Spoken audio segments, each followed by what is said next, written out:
গত ৫ আগস্ট ছাত্র জনতার তীব্র আন্দোলনের মুখে ক্ষমতাচ্যুত শেখ হাসিনা ও তার দল আওয়ামী লীগ পুনরায় রাজনীতিতে সক্রিয় হওয়ার চেষ্টা করছে। কিছুদিন ধরে রাজধানী সহ দেশের বিভিন্ন স্থানে ঝটিকা মিছিল করেছে পতিত আওয়ামী লীগের নেতাকর্মীরা, যা নিয়ে জনমতে আতঙ্ক তৈরি হয়েছে।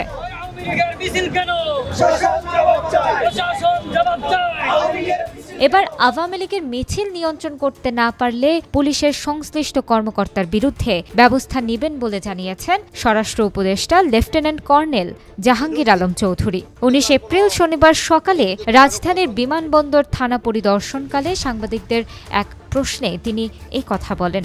মিছিল হয়েছে, এটা তো আর কোনো, এটার ভিতরে তো কারো কোনো সন্দেহ নেই, এবং যদি তারা এটাকে ভালোভাবে কন্ট্রোল না করতে পারে তাদের বিরুদ্ধে ব্যবস্থা নেওয়া। অপরদিকে শুক্রবার রাজধানীর উত্তরা সহ বেশ কিছু জায়গায় আওয়ামী লীগকে নিষিদ্ধ করার দাবিতে বিক্ষোভ মিছিল হয়েছে। সেই সঙ্গে আওয়ামী লীগের মিছিলের ব্যাপারে আইন শৃঙ্খলা বাহিনী ও সরকারকে কঠোর হওয়ার দাবি জানানো হয়েছে। এসব বিষয়ে স্বরাষ্ট্র উপদেষ্টা বলেন, সারা দেশের আইন শৃঙ্খলা পরিস্থিতির উন্নতির জন্য আমরা চেষ্টা করছি।